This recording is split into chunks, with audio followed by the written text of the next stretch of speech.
Welcome to the LSU Sports Insider, brought to you by the journalists at The Advocate, NOLA.com, and the Times-Picayune. Perryn Keys here, joined today by Wilson Alexander, our lead LSU beat reporter, and by the venerable, the long time, the should be happy Scott Rabalais, having just gotten back from Orlando. I'm happy to be the happiest place on earth. We're all here to discuss what was quite a week for specifically the LSU football program, but also the LSU athletic department in general. So we will get into that. Gentlemen, how y'all doing today? Good. Yeah, I'm kind of. It was a very newsy week. Maybe this one won't be quite as hectic. Yeah, so Brab had a couple of days off in Orlando, but those got blown up thanks to some LSU athletic news. So. I know. I was like, okay, well, I'll get back to my hotel and write a column for the next day, But I had to do the newsletter anyway, which you'll mention later. But there's always something. It's never a dull moment covering LSU. That's for sure. Right. Blake Baker comes aboard after LSU parts ways with Matt House. We still have several position coaches to see what LSU will do with. We had plenty of other news as well. We had, obviously, Bryce Underwood commits, Harlem Berry commits, Jyaire Brown commits from Ohio State, and we will get into all of that, but first, a bit of business. We are here every Monday and Thursday on all our social channels, specifically the YouTube channel LSU Tigers on NOLA.com. You can catch us there live Mondays and Thursdays. If you don't catch us live, you can always catch us on that same YouTube channel after the fact. So please subscribe. Please subscribe to The Advocate, whether you do that with our print edition, with our digital edition, one way or the other, or some sort of combination of both. To do that, you go to theadvocate.com/subscribe. Please subscribe to our LSU newsletter. We are talking about all things happening all the time, all day long. And if you had found out, if you had subscribed to the LSU newsletter, if you are a subscriber, you would have gotten the breaking news that LSU hired Blake Baker there on Friday night. That was delivered straight to your inbox, straight to your phone, straight to your desktop. To sign up for the LSU newsletter, please go to theadvocate.com/LSU newsletter. We are, if you don't catch us on our social channels on Mondays and Thursdays, you can also catch us on Apple Podcasts, Spotify, or wherever other finer podcasts are found. And of course, we are brought to you today and every day by Champion Wealth Strategies. Champion Wealth Strategies is a national financial services firm specializing in the capital markets, securities, insurance, 401ks, and college and retirement planning. Our broker-dealer is LPL, financial member FINRA, SIPC. As you know, investments are not FDIC insured, may lose value, and have no bank guarantee. To learn more, contact Champion Wealth Strategies and plan like a champion today. So, gentlemen, been quite a week, as we said. LSU parts ways with Matt House, and there was at least some talk about whether LSU can, afford buyouts and another big number for another big defensive coordinator. Well, that certainly seems to be the case. They decided to shell out big bucks for Blake Baker and got the guy they wanted. Wilson? That's absolutely right. It was became very clear early in this process after LSU fired Matt House and the three other defensive assistants last Wednesday that their main target was going to be Blake Baker, and I think we started discussing that kind of a little bit on Thursday, and that got even stronger throughout the rest of the day Thursday, to the point where it seemed like on Friday something was going to get done, and. Then obviously finally kind of happens in terms of, Blake and his agents sending the contract back and all that. And, we always say in college athletics, the deal is not done until it's been signed on the dotted line and the guy's up at the podium and all that stuff. And so that finally kind of happened at Friday night when, news broke and all of that. And, like you said, LSU had to pay up to get the guy that's been wanted in this situation. Blake made $1.4 million at Missouri this year. He then signed a contract extension in December. And the key word there is signed. This is different from the Mike Denbrock situation. Exactly, where Denbrock never signed anything. That exponentially reduced his buyout. And then when Notre Dame came to him with a reported 4-year deal that's worth up to about $9 million, there was nothing really getting in the way of him taking that. Whereas with Blake, he had already signed this contract extension with Missouri. And so that was the St. Louis Post-Dispatch reported he was going to be making about $1.9 million a year moving forward with escalators in the contract. And there was a $950,000 buyout on top of that.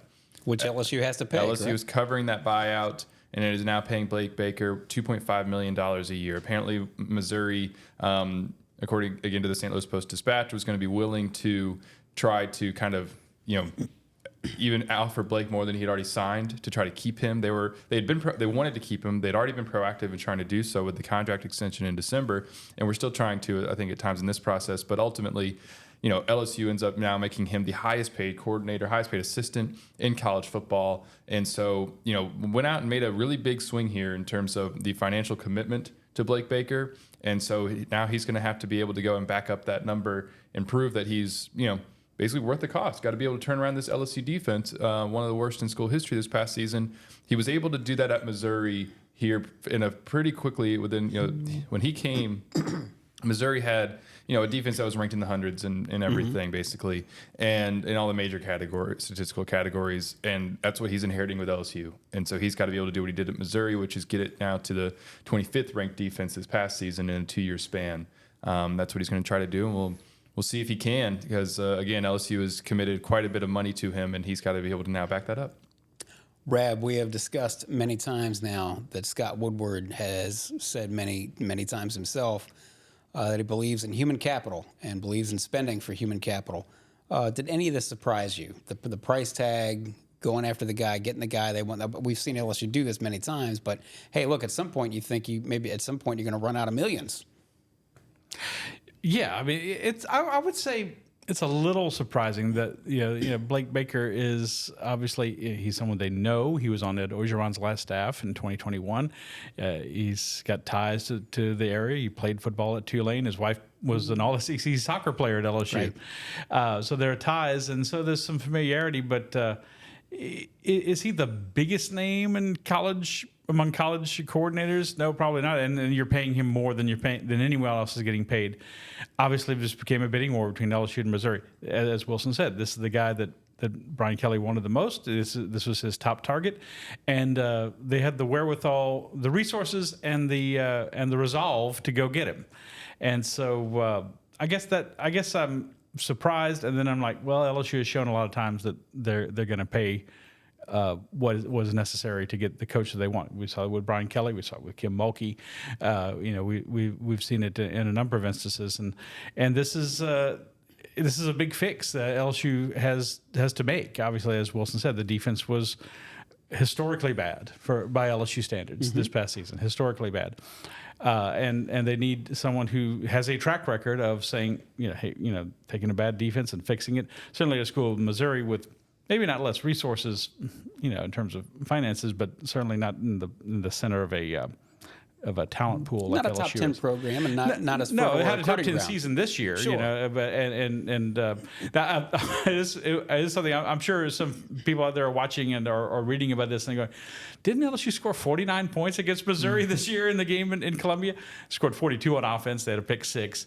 I think there was one of 3 games they gave up 30 points or more this year. Wilson? Yeah. So, and that was the only time this season that Missouri gave up more than 31 points in a game, whereas LSU did it pretty much weekly. 8 times this year they give up 30 or more points out of 13 games. So it's it's modern college football. You're going to give up points and yards sometimes. I mean, it's just the way it is, But it's a very interesting hire. Now they have to make more hires. Obviously, They still have to fill 2 secondary positions and a defensive line position, and decide what to do with John Jancic, who they retained, and Diaco, Bob Diaco. Yes. I want to say Mike Diaco. Bob Diaco, who filled in for Jancic this year, and is of course the offensive coordinator. So we're going to see what that guy gets paid.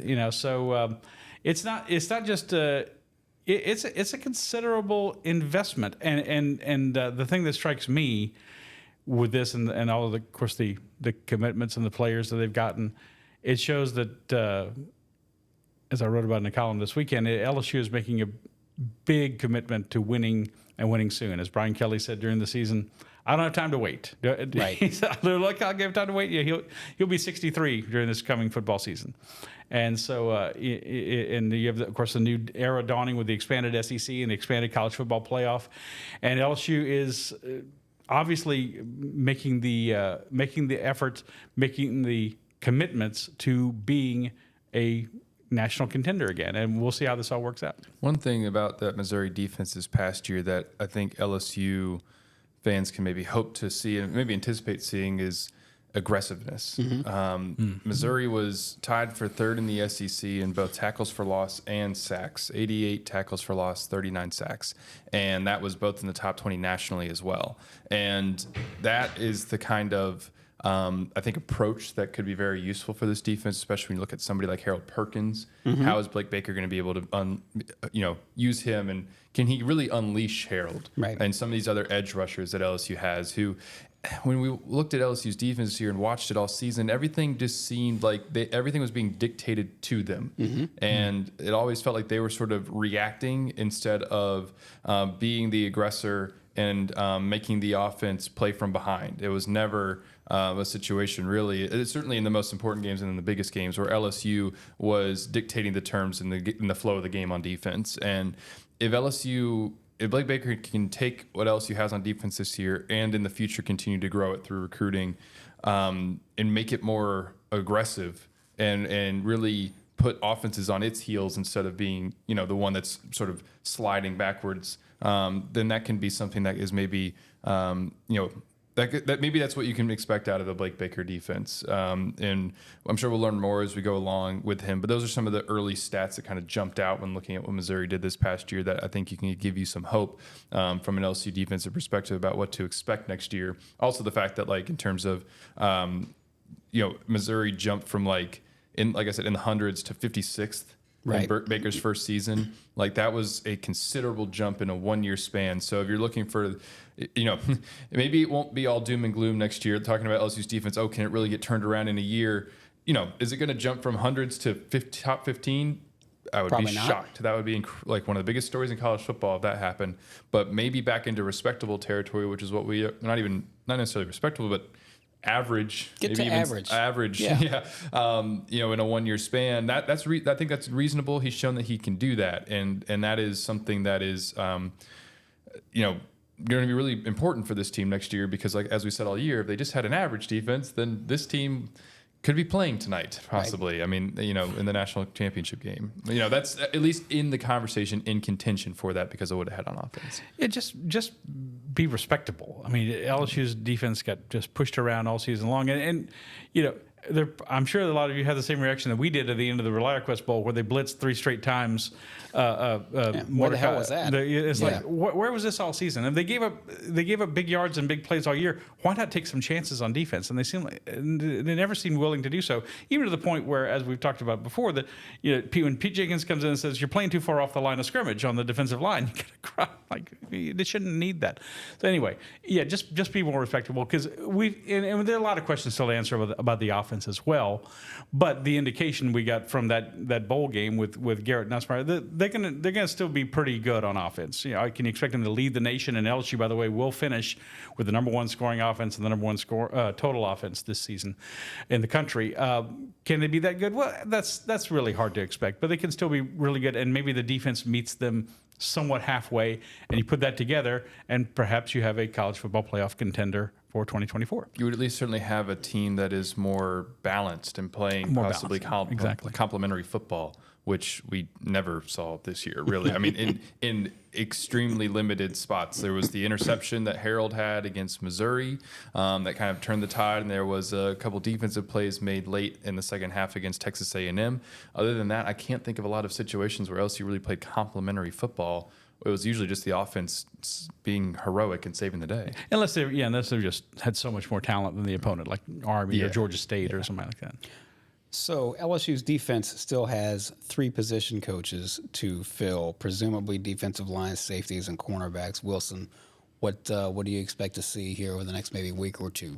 Yeah, we'll have to. I don't have the best answer for this, unfortunately, right at the moment, because from talking to people, especially like late last week, the main focus was getting Blake Baker, getting the defensive coordinator figured out. That was something that we talked about, was what was Brian Kelly's approach going to be? Was he going to go ahead and fill in some of these position coaches and then, kind of do it all simultaneously? Or was he going to kind of get his defensive coordinator in position and then go after those assistants? Even though, we know they've been talking to, and to potential targets for these other position coaches. But it was clearly he wanted to go ahead and get his defensive coordinator, and that was like the primary focus and sort of taking up all the attention late last week. And now it's sort of, okay, shifting focus to really figuring out who is going to be some of these position coaches.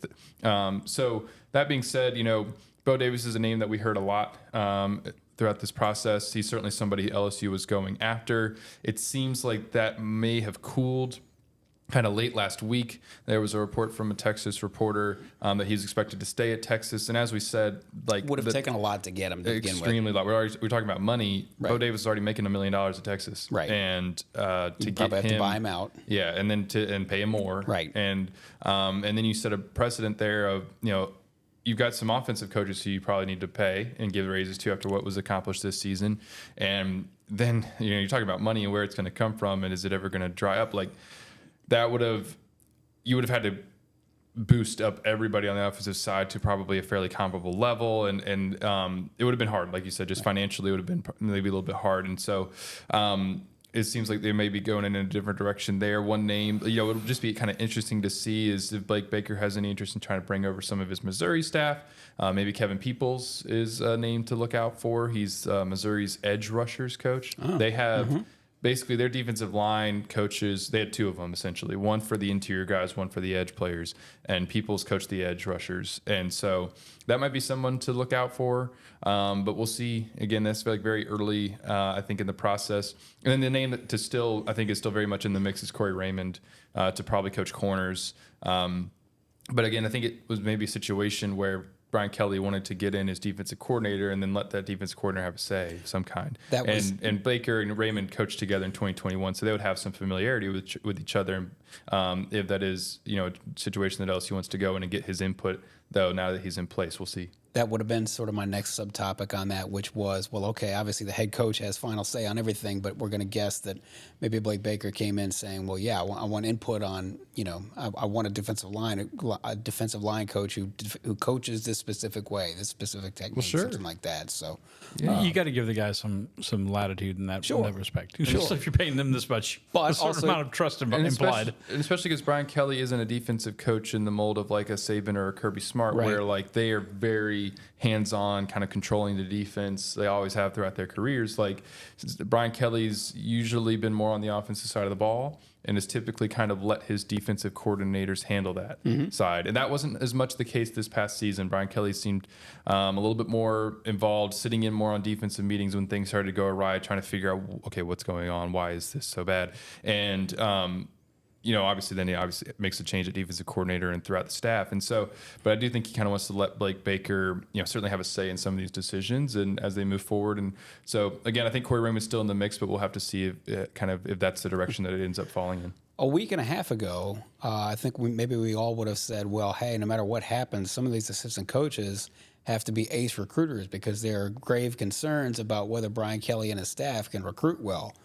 Well, a week and a half answered a lot of those concerns. Yeah, a week and a half later, LSU has gotten a commitment from Dominic McKinley for this class, the defensive tackle from Acadiana, followed by Harlem Berry, the number 1 running back in the nation from St. Martin's down in New Orleans, and then Bryce Underwood, obviously the big fish, the quarterback from Belleville, Michigan, number one quarterback in the class of 2025. Having already gotten the number 1 receiver to Corrigan Moore. That's right. Back in August, I believe. That's right. So it was quite a week for LSU on the recruiting trail. Rab, I'll put this to you because obviously you've been here since 1941. Just after the war started.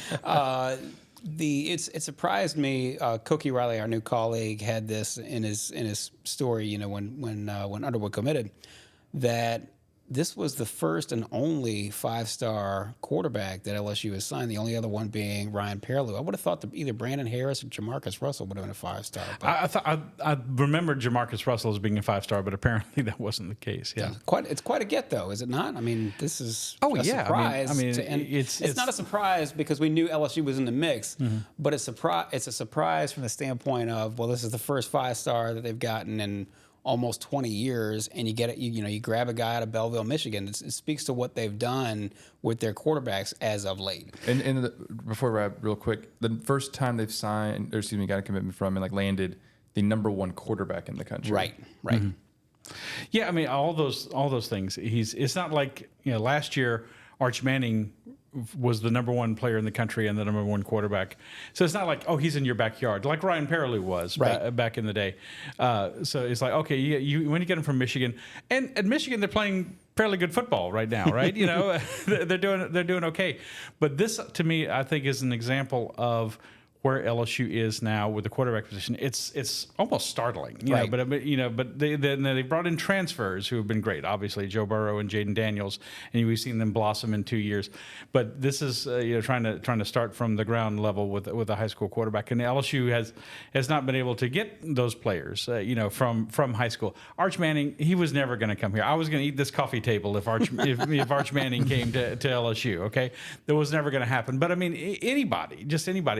It was as far as quarterbacks go, they've gotten a lot of pretty good players, and I don't want to detract from anyone they have on the team now, like Ricky Collins and the other young man who's what? Colin Hurley. Hurley, he's like 13. No, I'm kidding. He's 16. He's 16, yeah, and he's going to be on the team.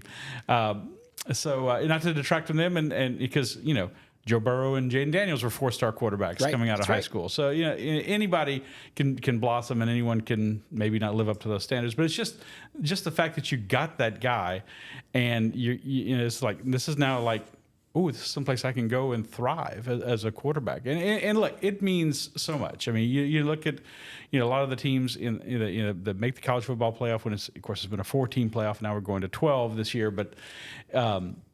You've got to have a dynamic quarterback. And so you at least, again, it's no guarantee that he's going to come in here and be the next Heisman Trophy winner or anything like that.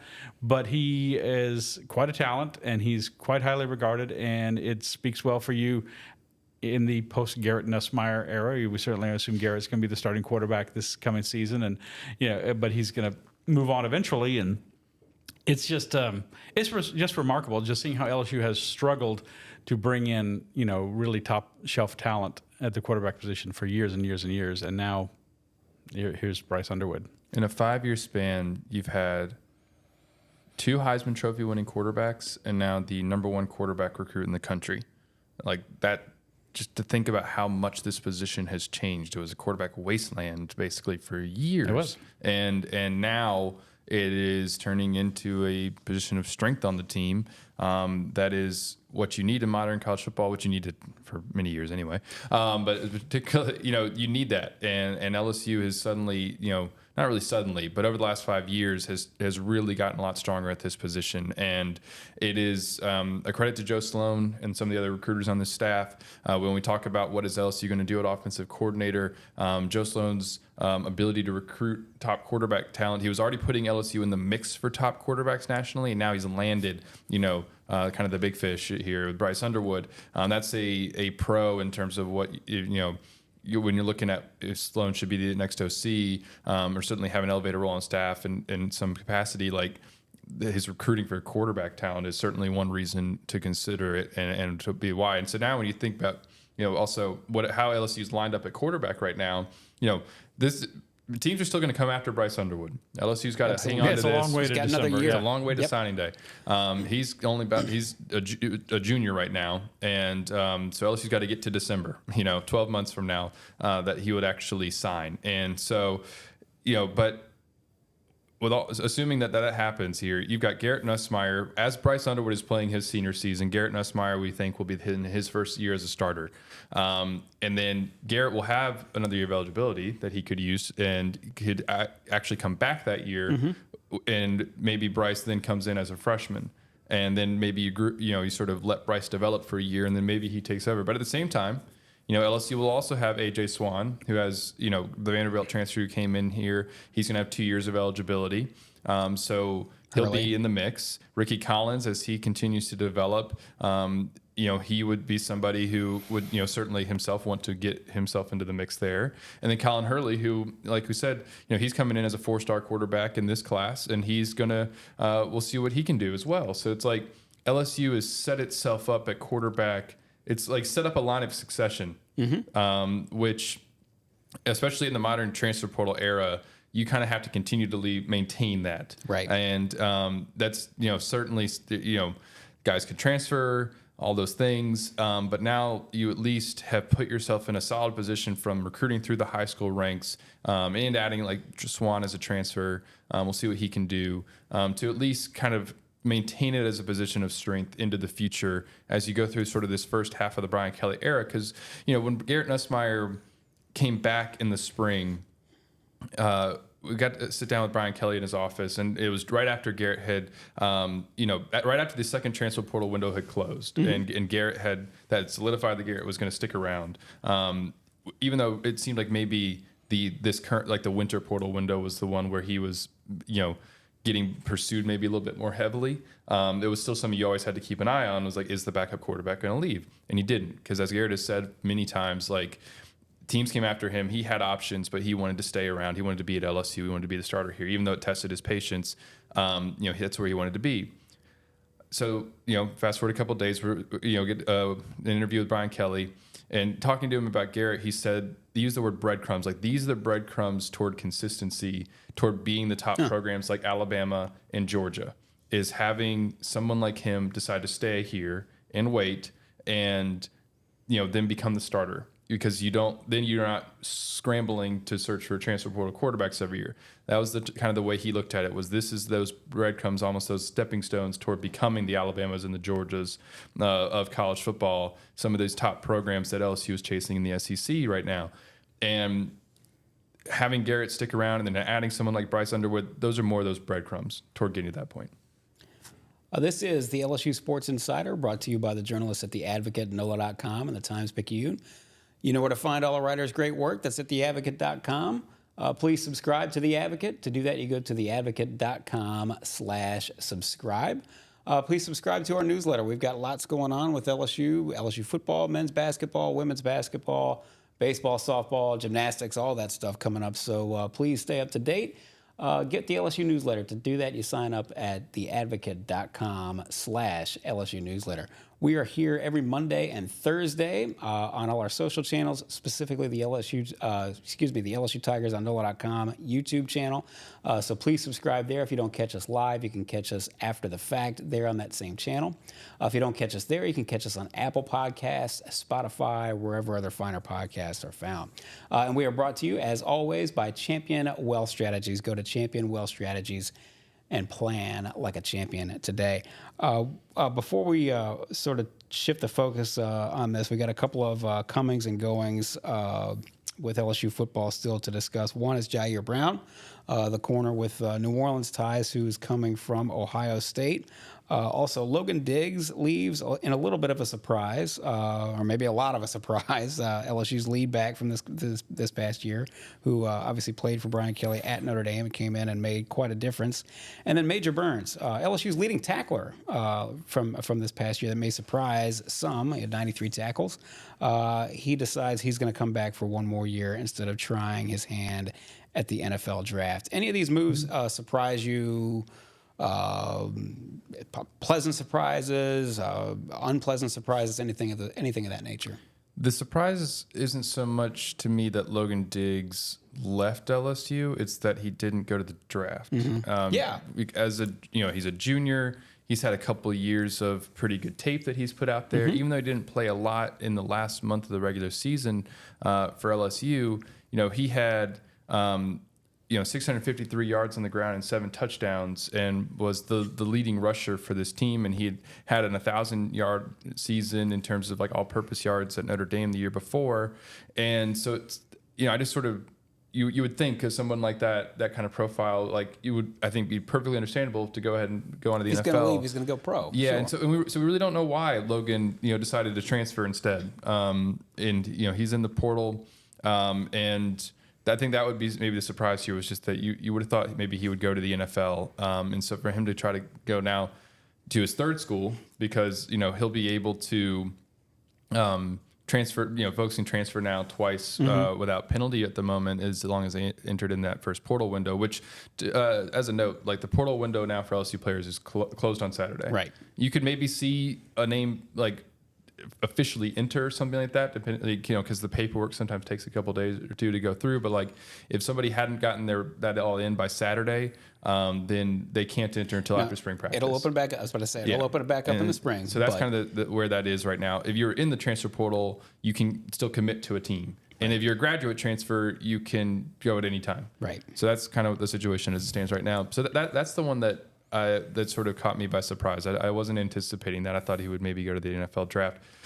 As for the other two, not necessarily shocked that Major Burns came back. He could have left for the NFL, but when would he have gotten drafted? Would he have gotten drafted? Probably better for him to come on back to LSU, try to have another, a season that can maybe boost his stock, play a little bit better football, work on his pursuit angles in particular, and sometimes tackling in space, I think, were maybe the things that he needs to probably get better at going into next year. But that's at least a starter in the secondary who's coming back, and that's not a bad thing, especially with how LSU has sort of approached this offseason, not attacking the transfer portal super heavily.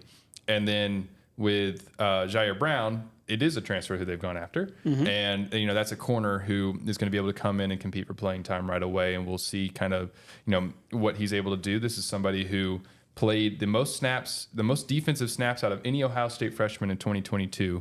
But he ended up kind of getting passed over on the depth chart, only played in 4 games this past year. But now he's coming to LSU, a guy who's from New Orleans, played his first 2 years at Warren Easton, then ended up finishing his career in Ohio, his high school career in Ohio. But this is somebody who some LSU players like Malik Neighbors were familiar with, having kind of gone up against him at times in high school. And so we'll see kind of how he fits into the mix. This is someone who is certainly going to be in that cornerback competition and as LSU goes into next year. Speaking of Malik Neighbors, he just officially over the weekend entered into the NFL draft. And sometimes you go, I don't know if he made the right decision. Totally a right decision for Malik Neighbors. Couldn't improve his draft stock any better. He's had a tremendous career and a tremendous season. And there was LSU. no surprise. No surprise. I was just like, I thought he'd already declared, but he made it official. So he's going to the NFL and rightly so. But the transfer portal doesn't cease to provide storylines and make you be puzzled about things. Logan Diggs, and look, you could have maybe said the same thing about Jaden Daniels when he left a starting job at Arizona State to come to LSU with no guarantees, with a new coaching staff, and what's that going to be like and everything. Obviously, it worked out for him. I mean, Logan Diggs was their leading rusher among running backs. I mean, Jaden was the leading rusher on the team, but here he's gone, and Garrett's not gonna. He's mobile, but he's not gonna run for 1,000 yards by any means. Right. So it's gonna be a chance for you to be the guy, the leading rusher on this team, and then set yourself up for the NFL draft. So these things continue to puzzle me greatly.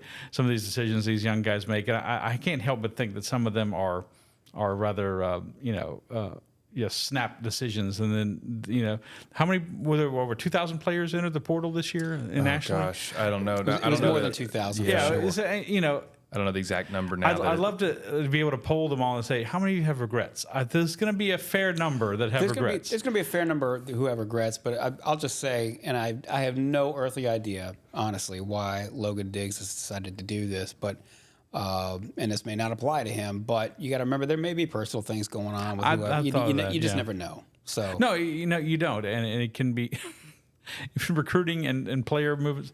I'll never forget this story that somebody wrote about it. What makes a recruit sign with somebody?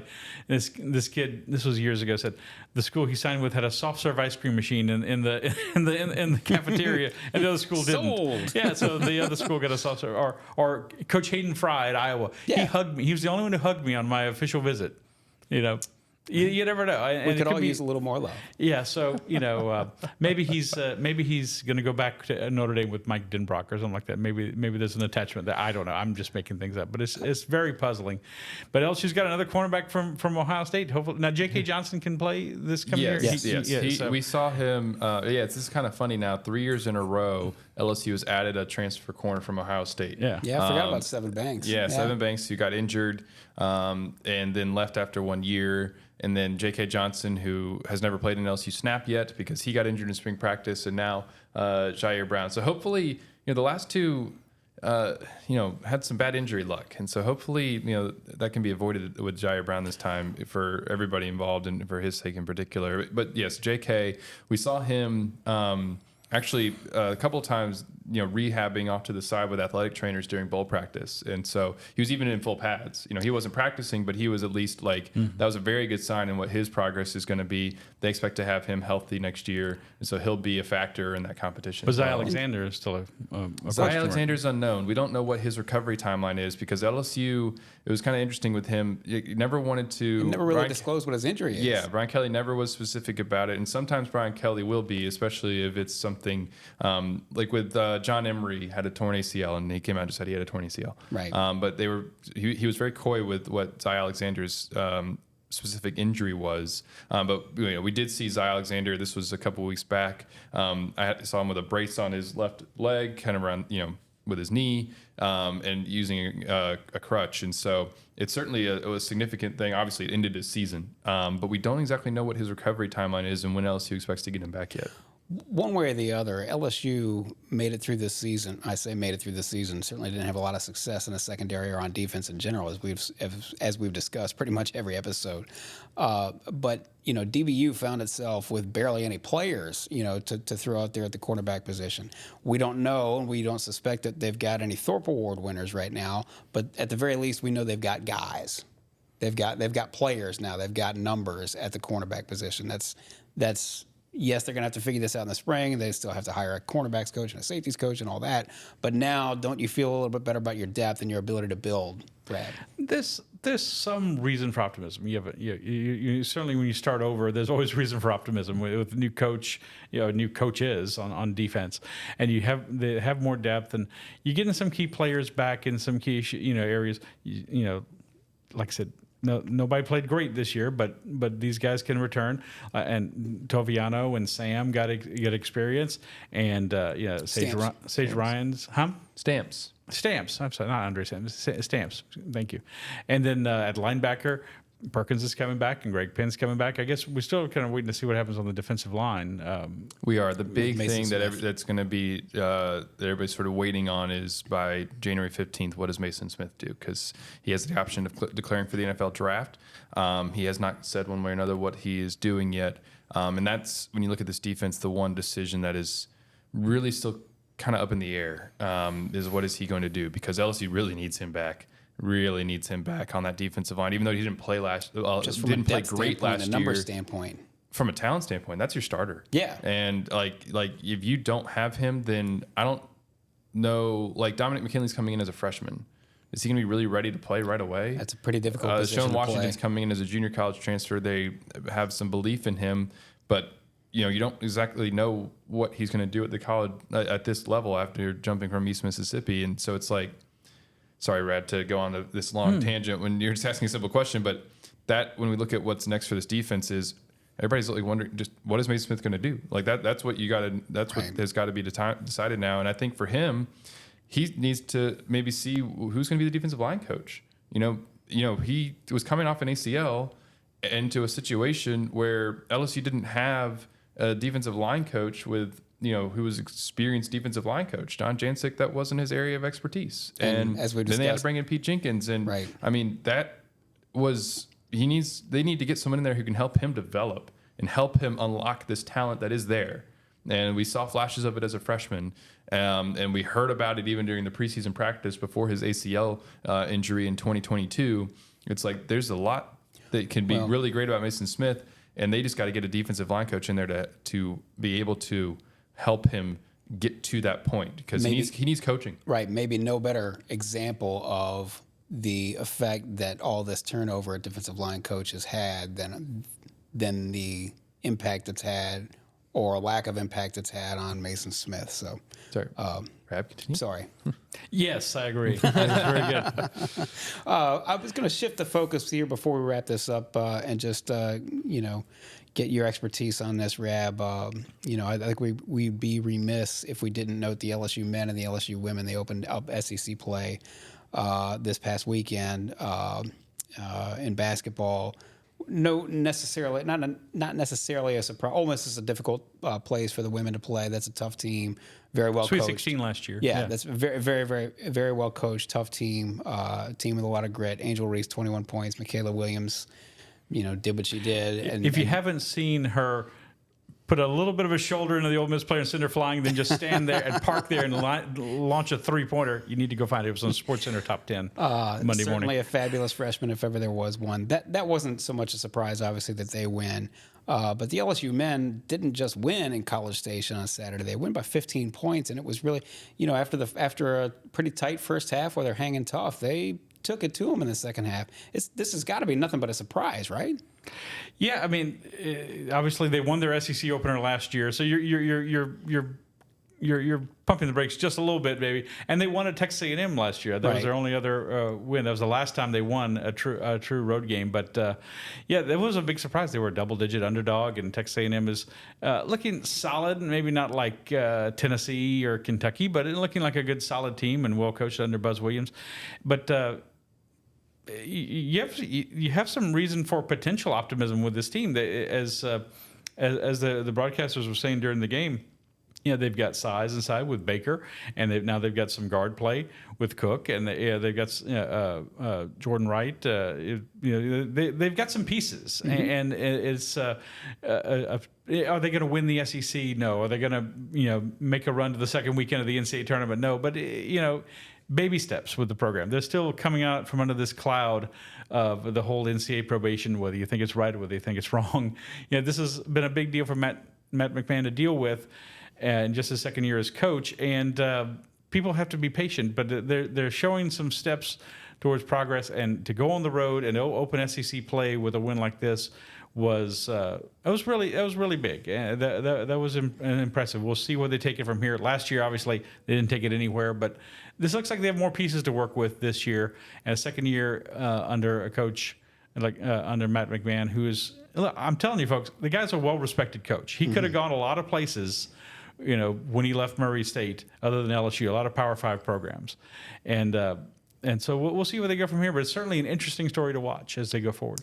We will continue to watch as we go forward. I'm sorry, go ahead. I was wondering if we could circle back to corners real quick and sort of close of course. that. Because just to kind of, I just wanted to lay out real quick, basically, you're talking about numbers. Yeah. And who LSU is going to have as we kind of go into next season is, I just wanted to kind of go through the list real quick so people understand, because there's so much change now in college football. Okay, so here's who kind of names to know.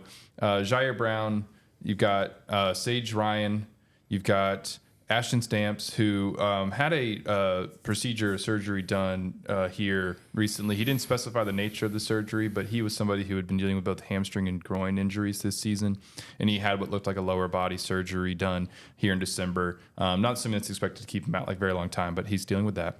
Javian Toviano, who will be interesting to see if LSU maybe actually moves him over to nickel, or if it does keep him at cornerback like he played near the end of the season. And then you've got your high school freshman coming in with Juwan Johnson, PJ Woodland. Now I'm going to forget the next name. Thank you, Bernard Causey. And then there is one more whose name all of a sudden is slipping my brain, and I feel terrible about it. Oh my gosh! I don't have my list. Wanted to bring out this list, and then I can't remember his name. Somebody fill in for me. So while I look it up real quick, please. I'll tell you what, we'll close it out there, and hopefully Wilson can just hit us on the very end on the way out. We, as we say, we are typically here on Mondays and Thursdays. On all our social channels on YouTube, specifically the YouTube channel, LSU Tigers on NOLA.com. You can catch us live there. If you don't catch us live there, you can always catch us after the fact. You can also catch us on Apple Podcasts, Spotify, wherever other finer podcasts are found. Please subscribe to The Advocate to read all our writers' great work. To do that, you go to theadvocate.com/subscribe. And again, subscribe to our newsletter so you can stay up to date with everything in the world of LSU athletics.